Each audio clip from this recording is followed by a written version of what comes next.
But there developed an institutional bias among the analytic fraternity which ran in the opposite direction. There was an assumption that the Soviets had some kind of arms control objectives that they wished to ascribe or persuade American leaders to adopt. And as a result, there was a steady upswing of Soviet strategic capabilities. And the most serious problem, it seems to me, or the most amusing problem, developed at the close of the cycle when the Soviets had actually developed more than 1,000 ICBMs, and the NIEs, as I recall it, were still saying that they would deploy no more than 1,000 ICBMs because of the prevailing belief in the intelligence and analytic fraternity that the Soviets would level off at 1,000 just as we had. So one must be careful to balance what I will call the academic biases among the analysts with the operational biases among other elements of the intelligence community. Footnote 23. Pausing the reading and reading footnote 23. Schlesinger, February 2nd, 76, pages 26 to 27. CIA analysts are also sometimes accused of being biased in favor of the clandestine intelligence collected by their own agency. This charge is not, however, supported by a CIA study of what kinds of reporting CIA analysts themselves find key in writing their intelligence memoranda. For FY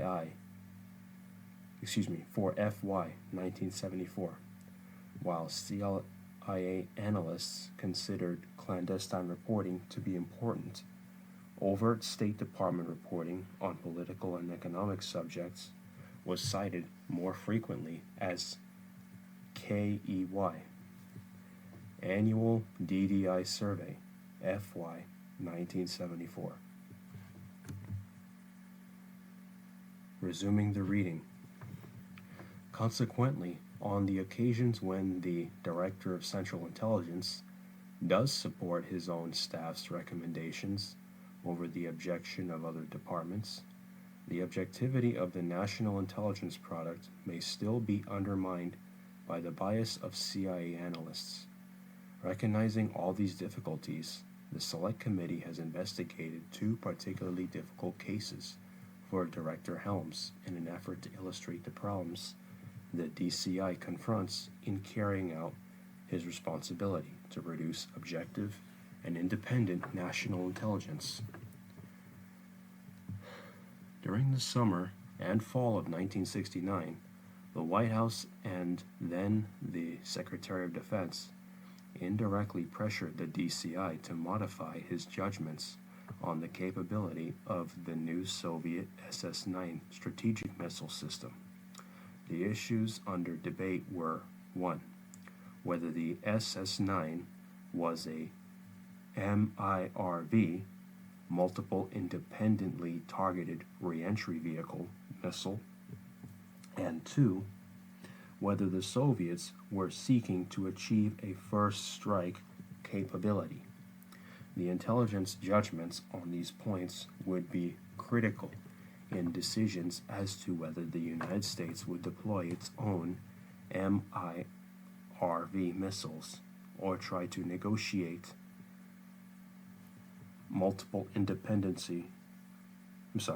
targeted re-entry vehicle limitations in SALT, the Strategic Arms Limitation Talks, and whether the United States would deploy an anti-ballistic missile ABM system to protect the United States Minuteman missile force against the Soviet first strike. On the first issue, in June 1969, the President's Special Advisor for National Security Affairs, Henry Kissinger, called Director Helms to the White House to discuss an estimate on Soviet strategic forces. Kissinger and the National Security Council staff made clear their view that the new Soviet missile was a multiple independency targeted reentry vehicle, and asked that Helms' draft be rewritten to provide more evidence supporting the Director of Central Intelligence's judgment that the SS-9 had not demonstrated an MIRV capability. In response, the chairman of the Board of National Estimates rewrote the draft, but he did not change the conclusion. All 7 tests of the SS-9 were MRVs, multiple reentry vehicles. They were certainly not independently guided after. End of page 84, beginning page 85.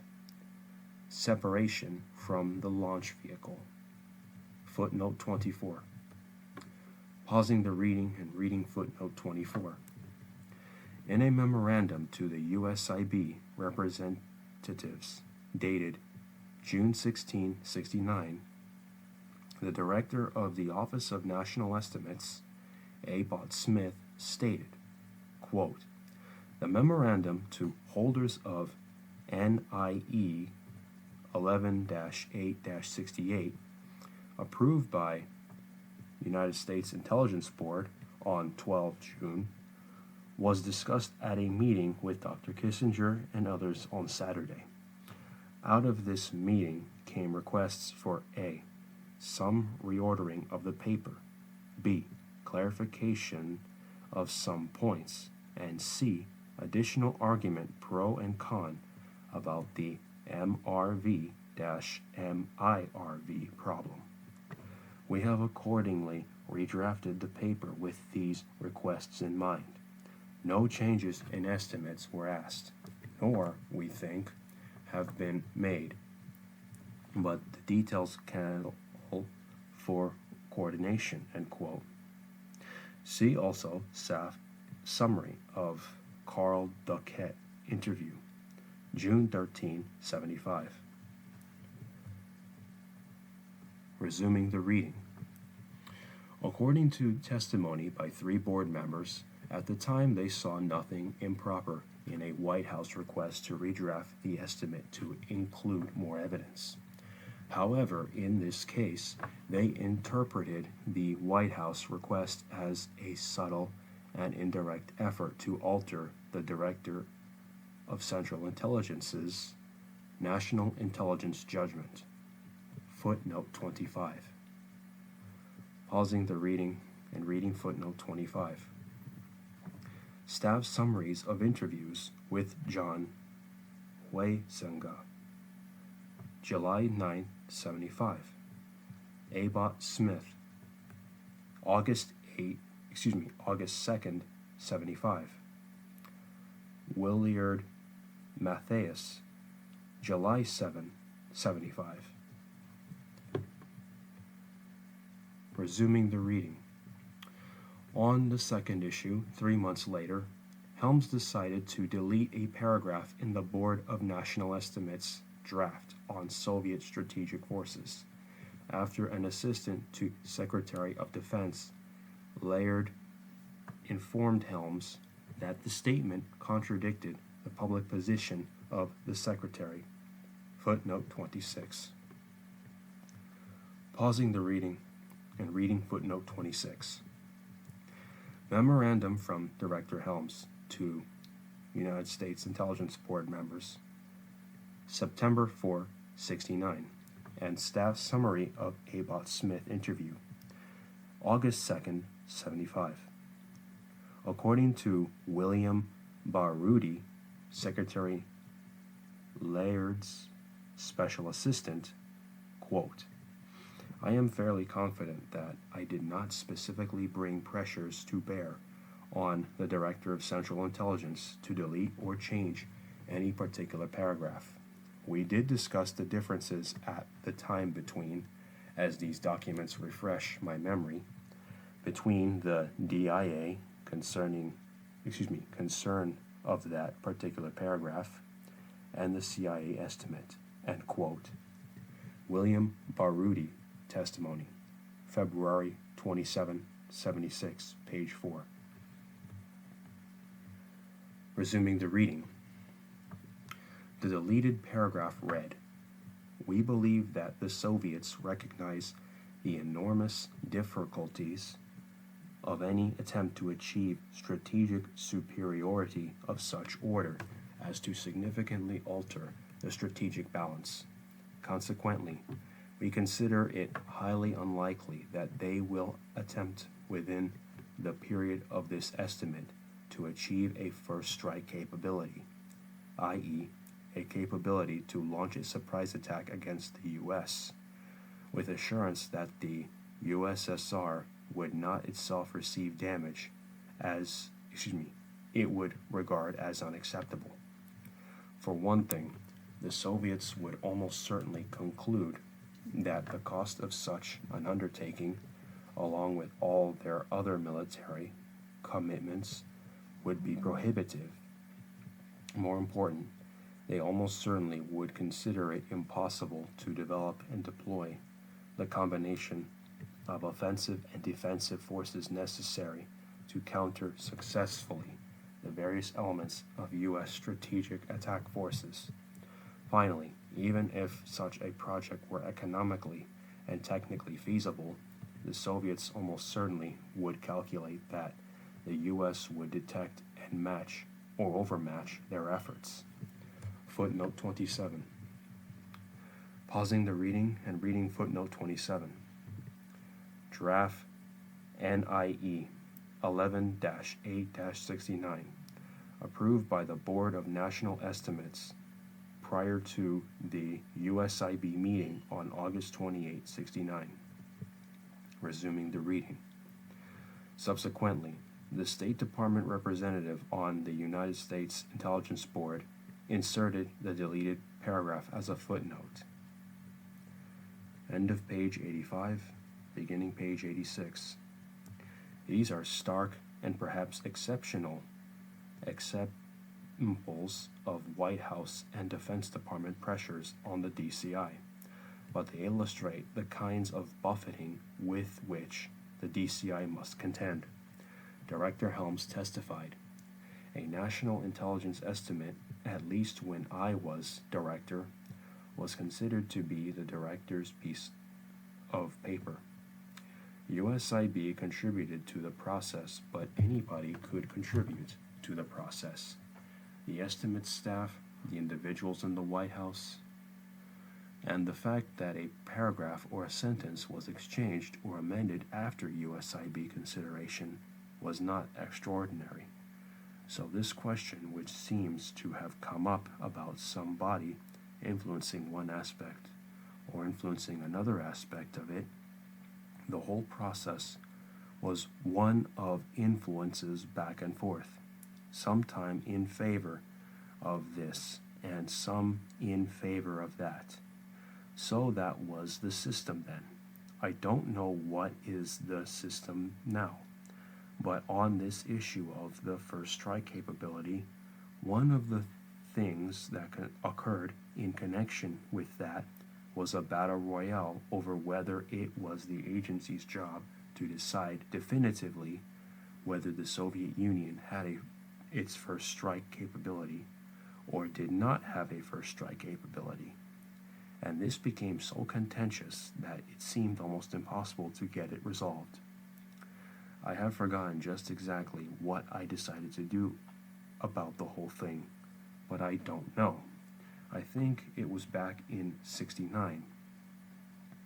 There was a question about certain footprints and MRVs and things of this kind, and some people felt that they were very important footprints, and other people thought they were unimportant footprints.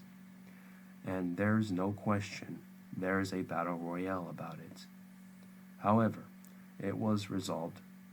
However, if you felt that there was pressure to eliminate one thing, there was a manifold pressure to put it in something else.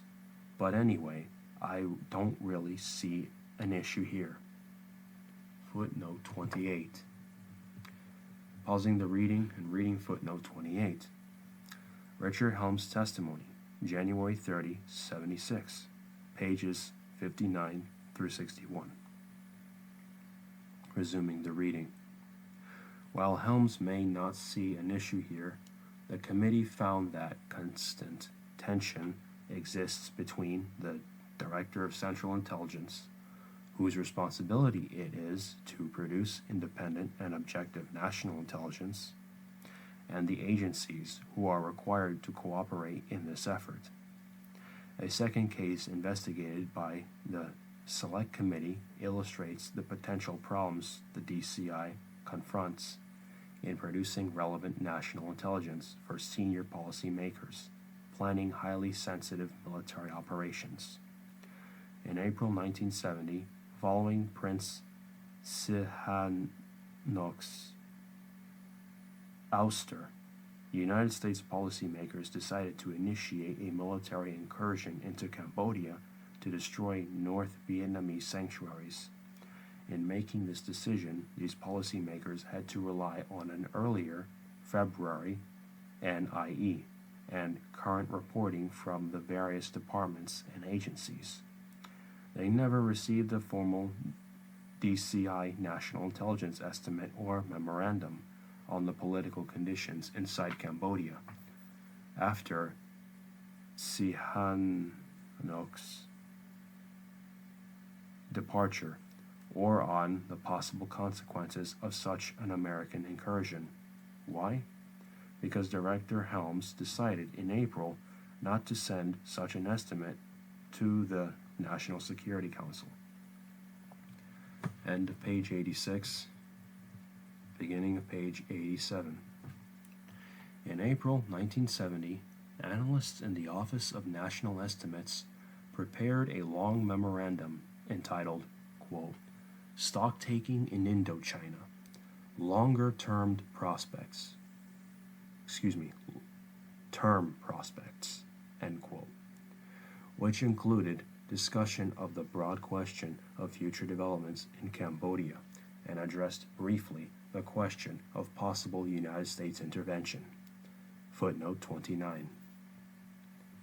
Pausing the reading and reading footnote 29. Director of Central Intelligence Helms encouraged the analysts to prepare such a memorandum for the White House.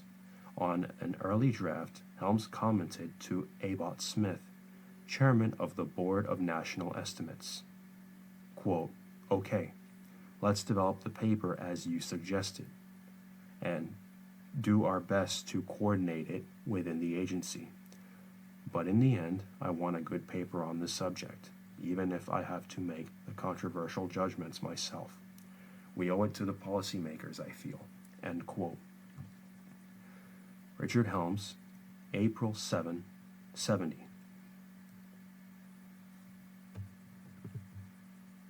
Resuming the reading. Nevertheless, the governments of Laos and Cambodia are both fragile, and the collapse of either under communist pressure could have significant adverse psychological and military impact on the situation in South Vietnam.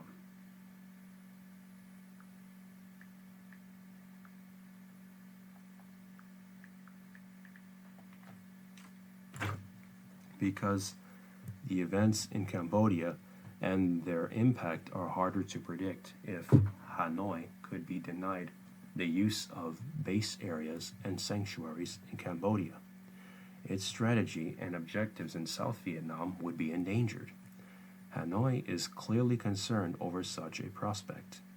Cambodia, however, has no chance of being able to accomplish this by itself. To deny base areas and sanctuaries in Cambodia would require heavy and sustained bombing and large numbers of foot soldiers, which could only be supplied by the U.S. and South Vietnam.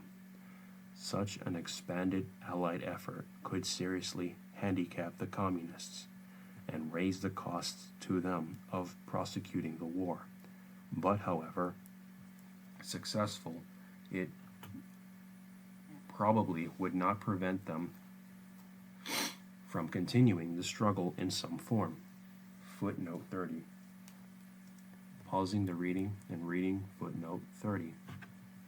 Quote, stock taking in Indochina, longer term prospects, end quote. ONE Memorandum, April 1770, para 69. Resuming the reading. Helms received this draft memorandum 13 days before a planned United States incursion into Cambodia. Then the day before the incursion began, Helms decided not to send the memorandum to the White House. A handwritten note from Helms to the chairman of the Board of National Estimates stated, quote, let's take a look at this on June 1st and see if we could keep it or make certain revisions, end quote. The committee has been unable to pinpoint exactly why Director Helms made this decision. Footnote 31. Pausing the reading and reading footnote 31. Helms told the committee, quote, unfortunately, my memory has become hazy about the reasons for decisions on the papers you identify. In a more general way, let me try to be helpful to you. I will assume that you have or will talk to George and Carver, and that you will give reasonable weight to his comments. In the first place, it is almost impossible at this late date to recreate all the relevant circumstances and considerations which went into decisions of the kind you are examining, made 6 years ago. Secondly, it is dangerous to examine exhaustively one bead to the exclusion of other beads in the necklace, end quote. Telegram from Richard Helms to the Select Committee, March 23rd, 76. Resuming the reading. Helms received this draft memorandum 13 days before the planned United States incursion into Cambodia. Then,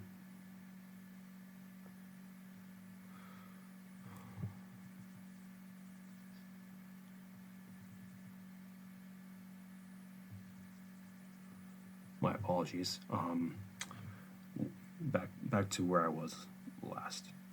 One member of the board, in this area if you're watching, one member of the Board of National Estimates recalled that Helms would have judged it, quote, most counterproductive, end quote, to send such a negative assessment to the White House. Footnote 32. Pausing the reading and reading footnote 32. Staff summary of James Graham interview, February 5th, 76. Resuming the reading. George Carver, Director Helms's special assistant for Vietnamese affairs in 1970, objected to this conclusion that Helms refrained from sending the memorandum forward because he thought the message, end of page 87, beginning page 88, would be unpalatable or distressing to the White House. Footnote 33. Pausing the reading and reading footnote 33. George Carver testimony, March 5th, 76, page 30.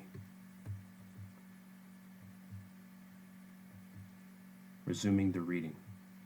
Rather, Carver argued that Helms judged that it would not be appropriate to send forward a memorandum drafted by analysts who did not know about the planned U.S. military operation. According to Carver's testimony, Helms was told in advance about the planned incursion under the strict condition that he could not inform the other intelligence analysts, including the chairman of the Board of National Estimates and the CIA intelligence analysts working on Indochina questions. Then, because the analysts were not informed, Helms decided not to send forward their memorandum on Indochina. According to Carver, he, bracket, Helms, and bracket, thought that it might be unhelpful. It might indeed look a little fatuous, because the people who had prepared it and drafted it were not aware that the U.S. was on the verge of making a major move into Cambodia. Hence, their commentary was based on the kind of unspoken assumption that there was going to be no basic operational change in the situation, as they projected over the weeks and months immediately ahead. Footnote 34. Pausing the reading footnote 34. IBID, page 10. Carver told the committee that his overall judgments were, quote, based on what I am reasonably conceived is a recollection of a series of conversations, although I cannot cite to you a specific conversation or give you a memorandum. For the record, that says that. End quote. IBID, page 15.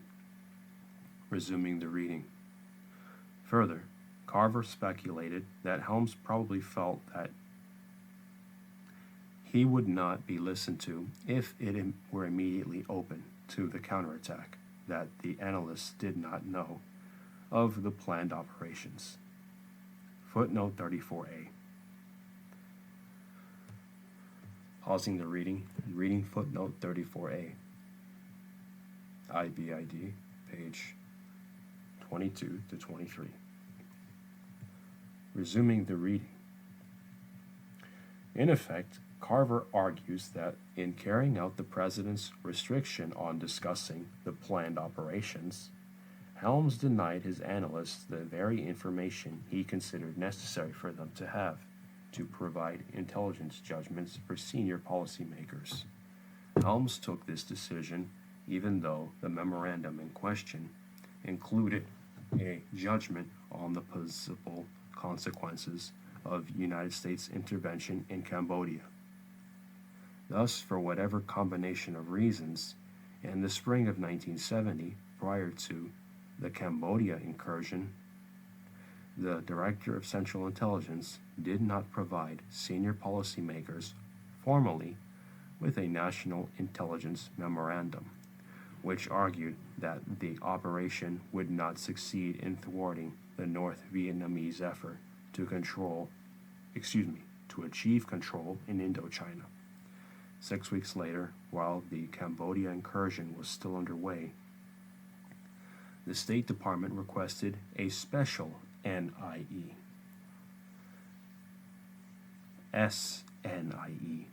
on North Vietnamese intentions, which would include a section on the impact of the United States intervention in Cambodia.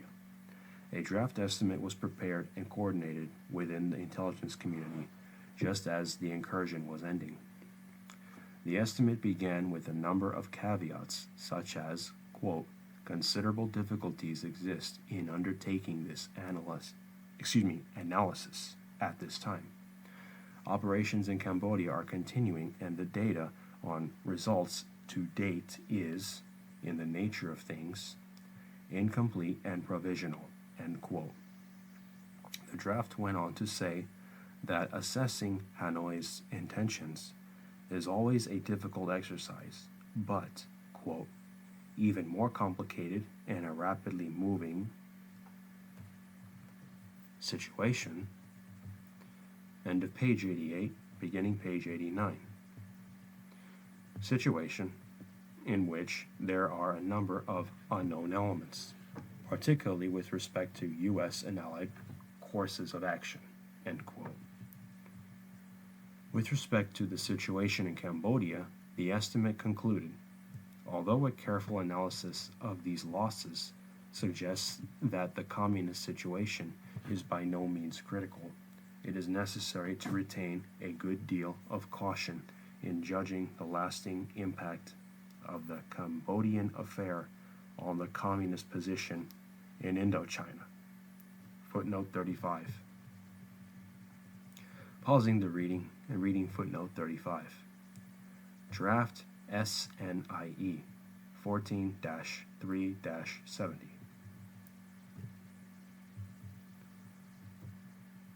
Resuming the reading. Despite all these qualifications, Helms again decided not to send the estimate to the White House.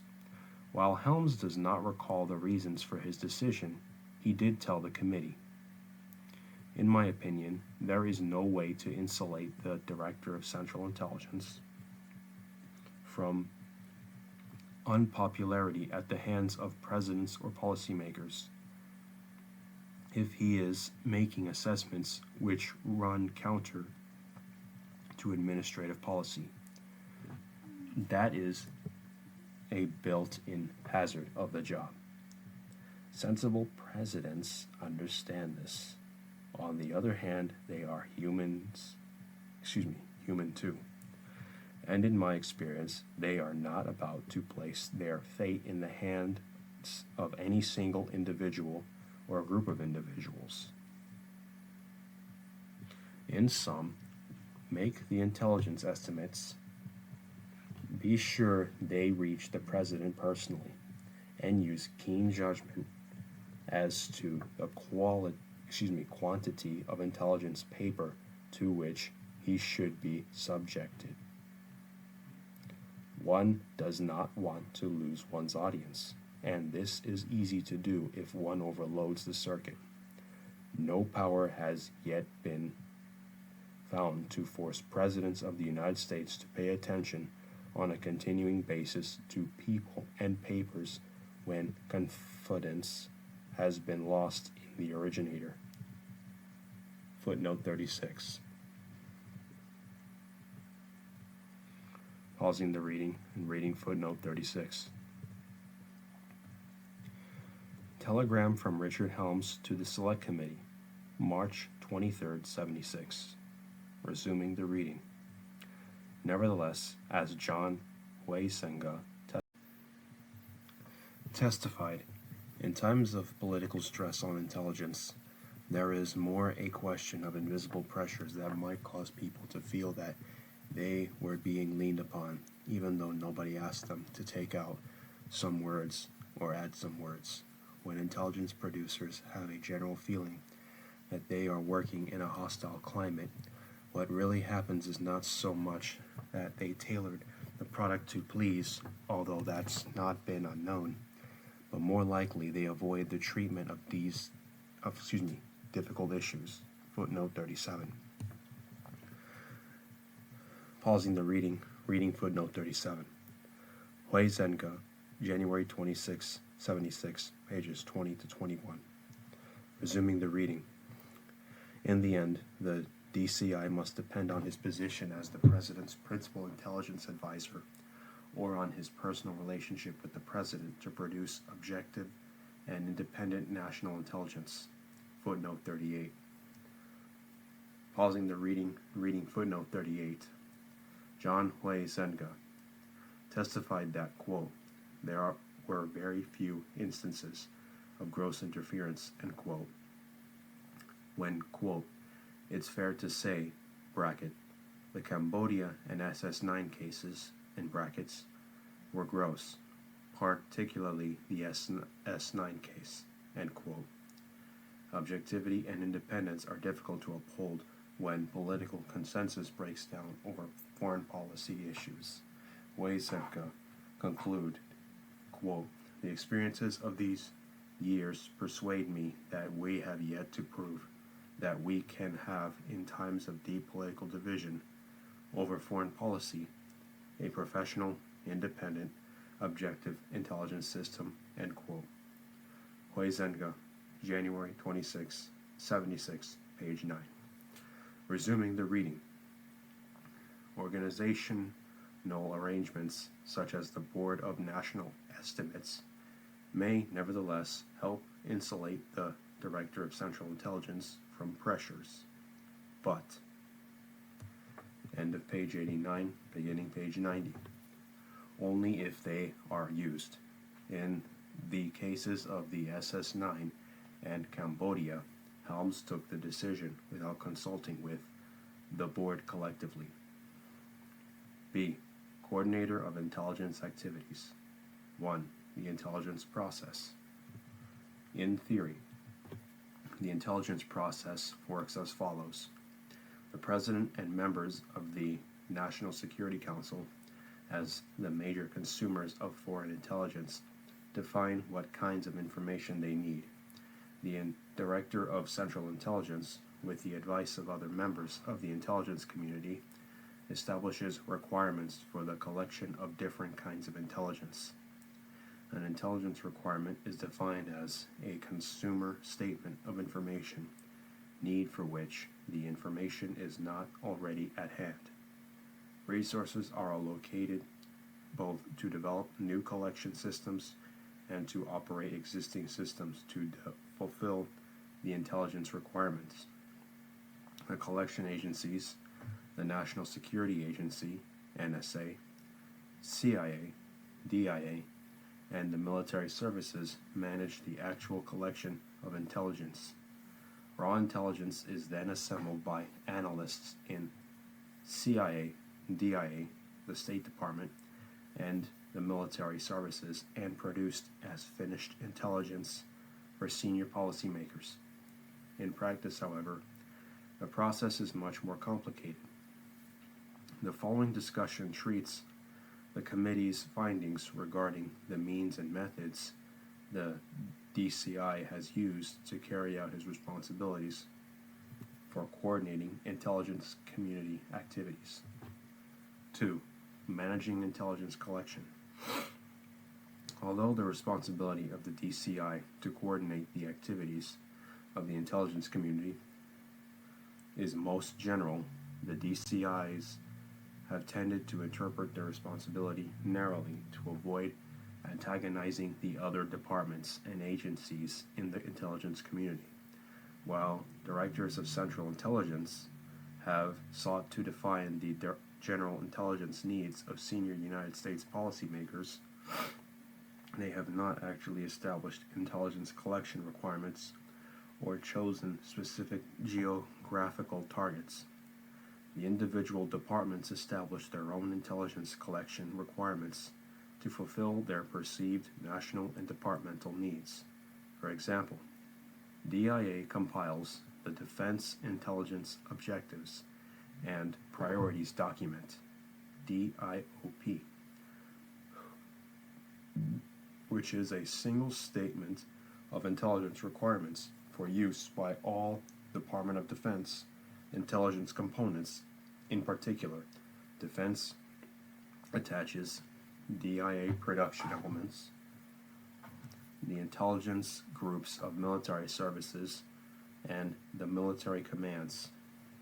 The Defense Intelligence Objectives and Priorities document contains a listing by country of nearly 200 intelligence issues and assigns a numerical priority from 1 to 8 to each country and topic. The State Department sends out ad hoc requests for information from United States missions abroad, although the Department does not compile a formal requirements document. Foreign Service Officer reporting responds to the information needs of the Secretary of State. In the absence of authority to establish intelligence requirements, the DCI relies on issuing general collection guidance to carry out its coordinating responsibilities. The DCI annually defines United States substantive intelligence priorities for the coming year in a DCI directive. This sets out an elaborate matrix displaying each of the 120 countries against 83 intelligence topics and a numerical priority from end of page 90, beginning page 91, 1 to 7 for each country and topic combination. Since 1973, the DCI has also distributed a memorandum called the DCI's, quote, perspectives, in which defines the major intelligence problems policymakers will face over the next 5 years. A memorandum known as the DCI's, quote, objectives, end quote, which details the general resource management and substantive intelligence problems the community will face in the upcoming year. And the DCI's, quote, key intelligence questions, end quote, KIQs, which identify topics of particular importance to national policymakers. All these documents have in the past been reviewed by members of the intelligence community on United States Intelligence Board, but the Director of Central Intelligence cannot compel the departments and agencies to respond to this guidance. For example, the Defense Intelligence Objectives and Priorities, quote, express the spectrum of defense intelligence objectives and priorities geared specifically to approved strategy, end quote, derived from the Joint Chiefs of Staff, but the DIOP does not include a large number of economic, political, and sociological questions which the Defense Department considers inappropriate for it to cover. Consequently, defense-controlled intelligence assets do not give priority to non-military questions, even though such questions are established as priorities in the DCI's guidance. In addition, through 3 intelligence collection committees of the United States Intelligence Board, DCIs have tried in the past to reconcile the different departmental requirements and to ensure that the interests of the entire community are brought to bear in the intelligence collectors' operations. Footnote 39. Pausing the reading and reading footnote 39. Under President Ford's Executive Order number 11905, these 3 collection communities will probably continue under the DCI's responsibility to establish, quote, such committees of collectors, producers, and users to assist in his conduct of his responsibilities, end quote. Resuming the reading.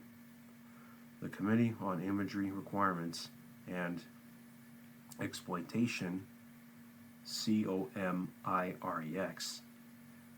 COMIREX, dealt with photographic reconnaissance.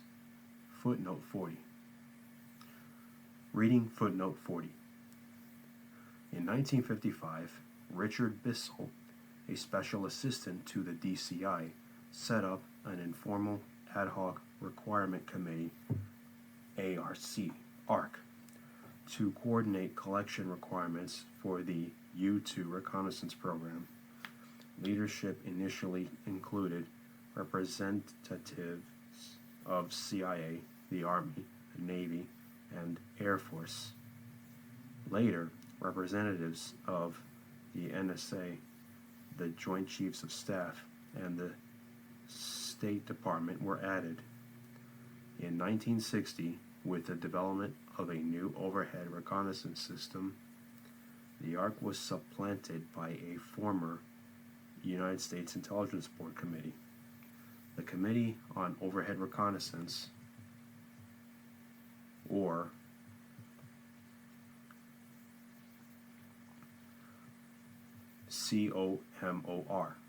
COMER. COMER's responsibilities included coordination of collection requirements for the development and operation of all overhead reconnaissance systems. As these programs grew and the volume of photographs increased, serious problems of duplication in imagery exploitation prompted the Director of Central Intelligence and the Secretary of Defense to establish a special joint review group. Subsequently, it recommended the establishment of the National Photographic Interpretation Center, NPIC, and the creation of a new USIB committee to coordinate collection and exploitation of national photographic intelligence. In 1967, COMIREX was established.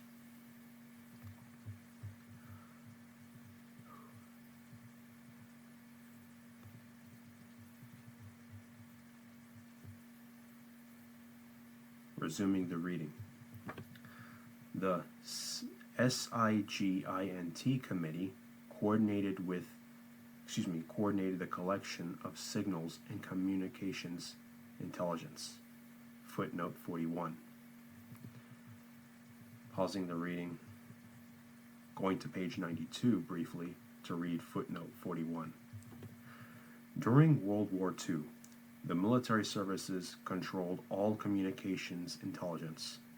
After the war, a U.S. Communications Intelligence Board, USCIB, was established to coordinate COMINT activities for the National Security Council and to advise the Director of Central Intelligence on COMINT issues. However, in 1949, the Secretary of Defense set up a separate COMINT board under the Joint Chiefs of Staff to oversee the military's COMINT or COMINT activities. And this arrangement stood for 3 years despite the DCI's objections. In 1952, NSA was established with operational control over COMINT resources, and the Secretary of Defense was given executive authority over all COMINT activities.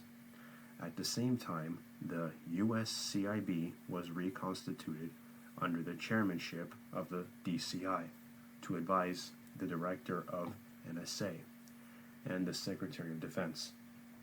In 1958, the USCIB was merged with the Intelligence Advisory Committee to form the United States Intelligence Board. The COMINT Advisory Committee, the COMINT Committee of the USIB was formed soon thereafter. This became the SIGINT Committee in 1962, when its responsibilities were extended to include ELINT. Returning to page 91 to resume the reading.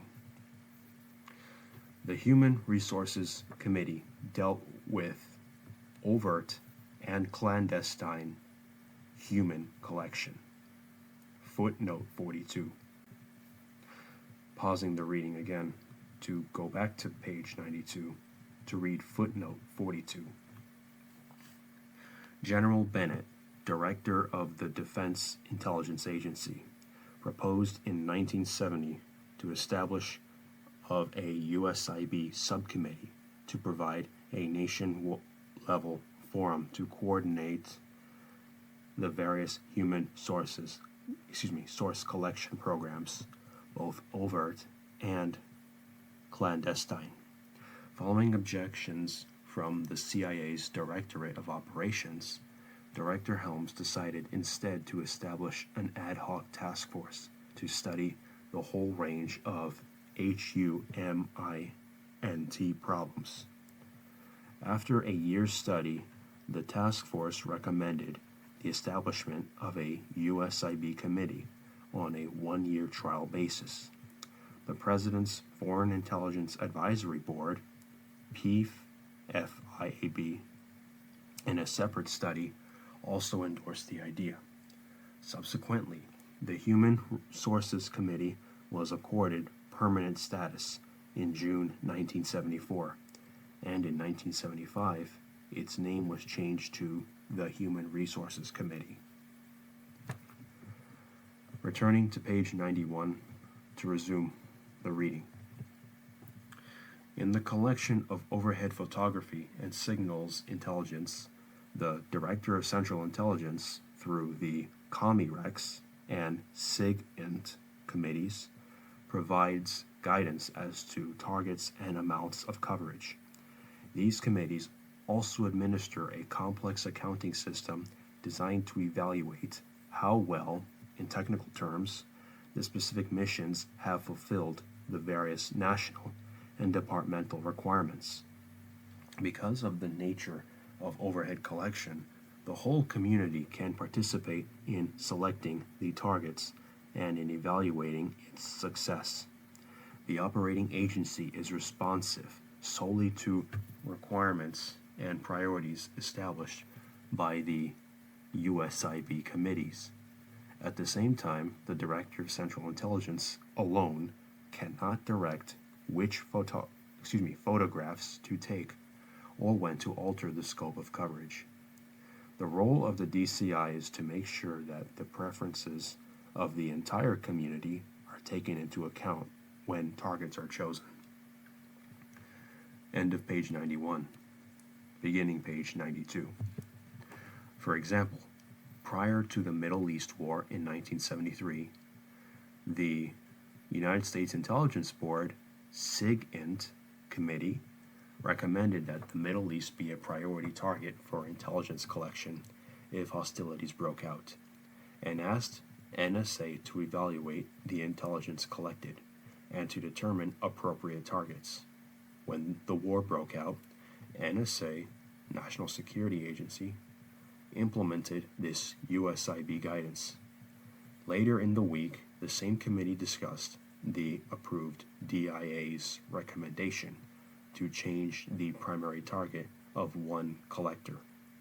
The DCI did not order the changes or direct what intelligence to collect, but through the USIB mechanism, he assured that the community agreed to the retargeting of the system. The DCI has been less successful in involving the entire intelligence community in establishing collection guidance for NSA operations or for the clandestine operations of Central Intelligence Agency's Directorate of Operations. These collection managers have substantial latitude in choosing which activities to pursue, and the DCI has not yet established a mechanism to monitor how well these collectors are fulfilling the DCI's community guidance. During 1975, USIB approved a new national SIGINT requirement system, an essential feature of which requires USIB to initiate a formal community review and approve of all SIGINT requirements. In addition, each requirement must contain a cross-reference to pertinent DCI priorities and specific KIQs. However, this system does, end of page 92, beginning page 93, not vest in the DCI operational authority over NSA and its collection systems. Footnote 43. Pausing the reading and reading footnote 43. William Colby testified before the committee. Quote, I think it is clear I do not have command authority over the brackets NSA and brackets. That is not my authority. On the other hand, the National Security Council intelligence directives do say that I do have the job of telling them what these priorities are and what the subjects they should be working on are. End quote. William Colby, testimony, September 29, 75, pages 20 to 21. Resuming the reading. The director of NSA will still determine which specific communications to monitor and which signals to intercept. In a crisis, the Secretaries of State and Defense and the military commanders will continue to be able to task NSA directly and inform the DCI and SIGINT committee afterwards. In contrast to technical intelligence collection, where the DCI has sought expanded community involvement in defining requirements, DCIs have not been very receptive to Defense Department interests in reviewing CIA's clandestine intelligence collection. In part, the directors of Central Intelligence have recognized the difficulty of viewing human collection as a whole, since it comprises many disparate kinds of collectors, some of which are not even part of the intelligence community. For example, Foreign Service officers do not view themselves as intelligence collectors. Despite the large and valuable contributions FSO reporting makes to the overall national human intelligence effort. In addition, the CIA's clandestine service, DDO, has lobbied against a USIB Human Sources Committee, fearing that it would compromise the secrecy of their very sensitive operations. Footnote 44. Pausing the reading and reading footnote 44. The DCI currently exercises some control over military clandestine operations. The chief of station in each country is the DCI's, quote, designated representative, end quote, and has responsibility for coordinating all military clandestine operations. In the past, the DDO has only objected if the projects were not worth the risk or duplicated a DDO operation. The chief of station rarely undertook to evaluate whether the military operations could be done openly or would be successful. Resuming the reading. So DCIs, as directors of the agency responsible for intelligence clandestinely, resisted establishment of a permanent USIB committee to review human collection until 1974. Footnote 45. Pausing the reading, reading footnote 45. While the DCI has final responsibility for the clandestine collection of intelligence, he still faces problems in coordinating the clandestine and technical collection programs in his own agency. Illustrative of this is the recent establishment of a National Intelligence Officer, NIO, for specific activity, for special activities, to help the DCI focus DDO operations on 3 or 4 central intelligence gaps. Director Colby determined that only through a special assistant could he break down the separate cultures of DDO and technical intelligence collection, and the barriers between the intelligence analysts and DDO. Resuming the reading. When established, the committee was specifically not given responsibility for reviewing the operational details or internal management of individual departments or agencies. In the case of, quote, sensitive, end quote, information, departments and agencies were authorized to withhold information from the committee and report directly to the Director of Central Intelligence. It is not surprising, therefore, that the Human Resources Committee has only just begun to expand community influence over the human collection. The committee issues a general guidance document called the Current Intelligence Reporting List, CIRL. Although military makes some use of this document, the DDO instructs CIA stations that Current Intelligence Reporting List is provided only for reference and does not constitute collection requirements for CIA operations. The Human, end of page 93, beginning page 94.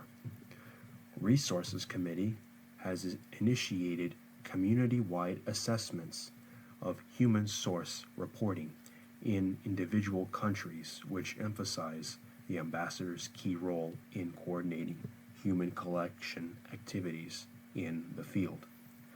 But the committee has not defined a national system for establishing formal collection requirements for the various human intelligence agencies.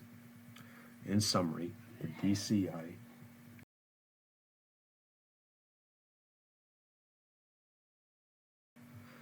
DCI does not have authority to manage any collection programs outside his own agency. The DCI only issues general guidance. The departments establish their own intelligence collection requirements, and the collection managers, NSA, DIA, CIA, and the military services, retain responsibility for determining precisely which intelligence targets should be covered. President Ford's executive order does not change the DCI role in the management of intelligence collection activities. 3. Allocating intelligence resources. In a 1971 directive, President Nixon asked Director Helms to plan and review all intelligence activities, including tactical intelligence, and the allocation of all resources to rationalize intelligence priorities within budgetary constraints. Footnote 46. Pausing the reading and reading footnote 46. Quote, announcement outlining management steps for improving the effectiveness of the intelligence community, end quote. November 5th, 1971. 7 Press Docs, page 1482. Nixon sought to enhance the RO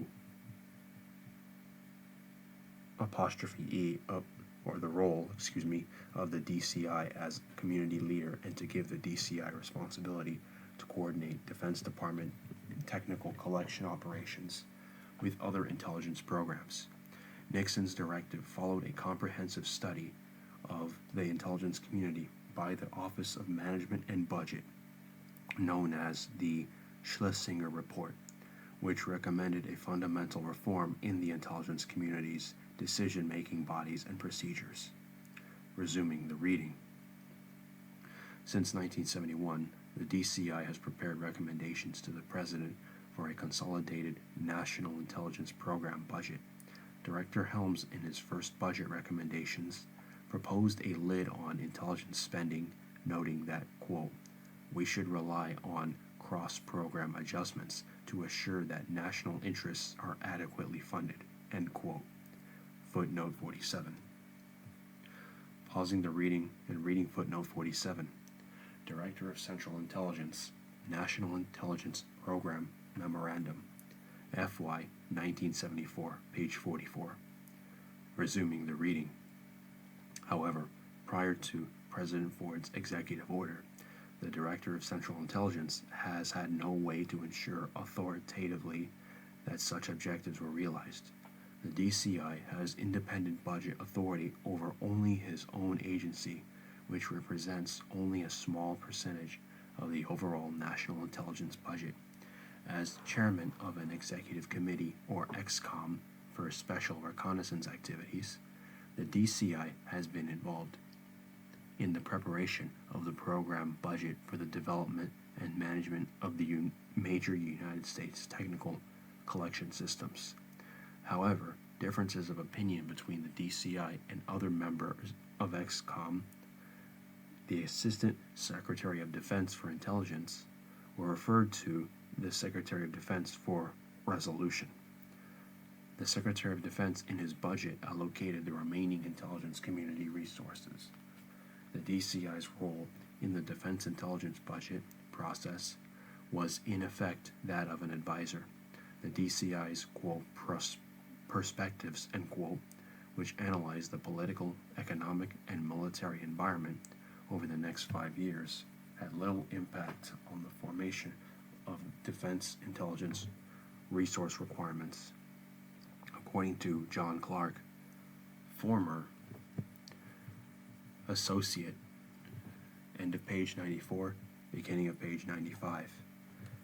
Deputy to the Director of Central Intelligence for the intelligence community, the, quote, perspectives, end quote, did not have any great bearing on the formal guidances that the different departments having intelligence elements used in deciding how much they needed or how many dollars they required for future years, end quote.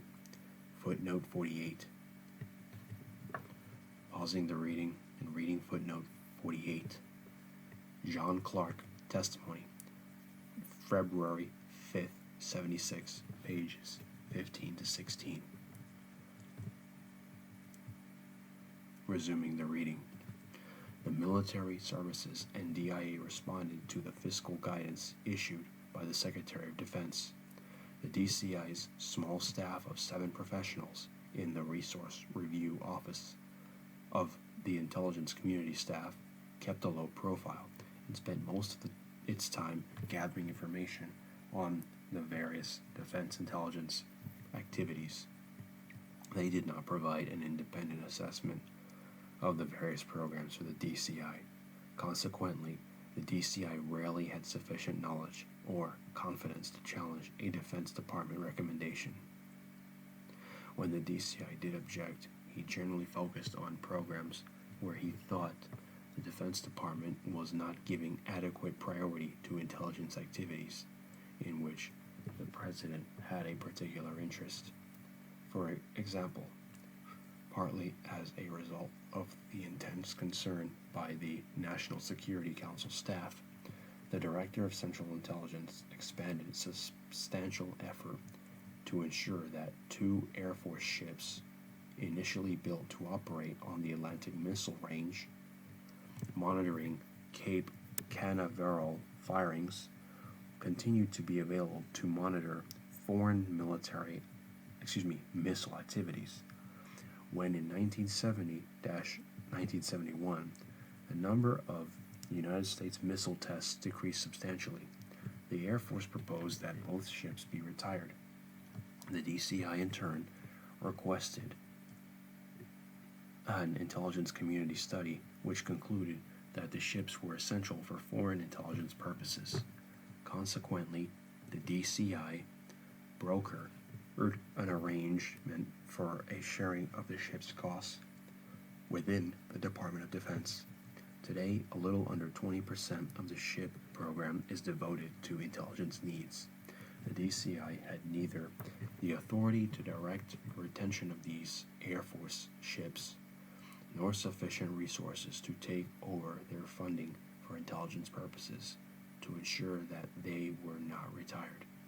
Nevertheless, the DCI played a definite role in working out an arrangement whereby at least one ship will be available until the national intelligence requirement can be met by another means. Footnote 49. Pausing the reading and reading footnote 49. According to Carl Duckett, the CIA's Deputy Director of Science and Technology, quote, frankly, we had to fight very hard in the last 2 years to keep the ships active at all, end quote. Carl Duckett testimony.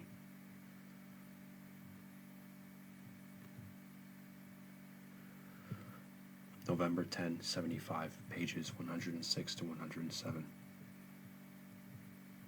Resuming the reading. In practice, the DCI only watched over the shoulder of the Assistant Secretary of Defense for Intelligence as he reviewed the budget requests of DIA, NSA, and the military services. If the DCI wished to raise the particular issue, he had a number of possible forums. He could set up an ad hoc interagency study group or discuss the question in the Intelligence Resources Advisory Committee, IRAC. Footnote 50. Pausing the reading and reading footnote 50.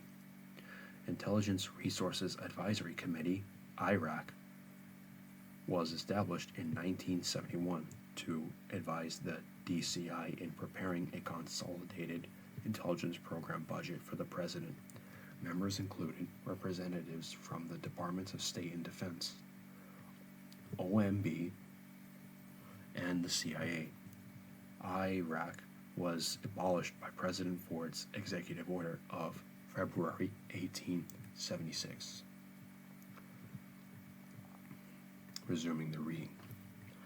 He could highlight resource issues in the annual fall joint OMB Defense Department review of the defense budget, or in his December letter to the President, presenting the consolidated national intelligence budget. However, the groups were only advisory to the DCI and had no authority over the Secretary of State.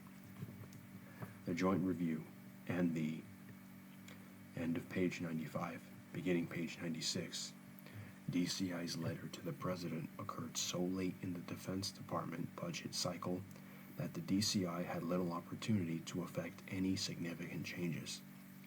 Thus, the DCI's national budget recommendations were, for the most part, the aggregate figures proposed by the various defense agencies. The DCI did not provide an independent calculated evaluation of the entire national intelligence budget. The DCI did not present the President with broad alternative options for the allocation of national intelligence resources.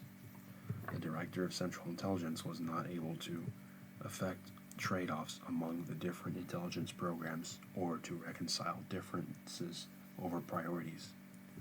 Finally, the President's decision on the intelligence budget levels were not based upon the recommendations of the DCI, but rather upon the Defense Department totals. According to John Clark, I would have to submit that, in my judgment, I do not think the presidents have used the Director's recommendations with respect to the intelligence budgets. There have been few exceptions where they have solidified behind the Director's appeal, but fundamentally he has looked to the Secretary of Defense to decide what level of intelligence activities there should be in the defense budget. Footnote 51. Pausing the reading and reading footnote 51. Clark, February 5th, 76, page 27. Resuming the reading.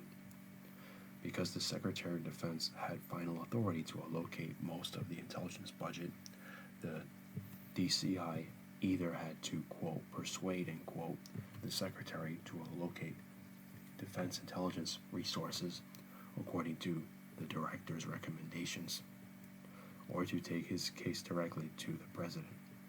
According to James Schlesinger, the authority of whoever occupies this post, whatever it is called, comes from the President.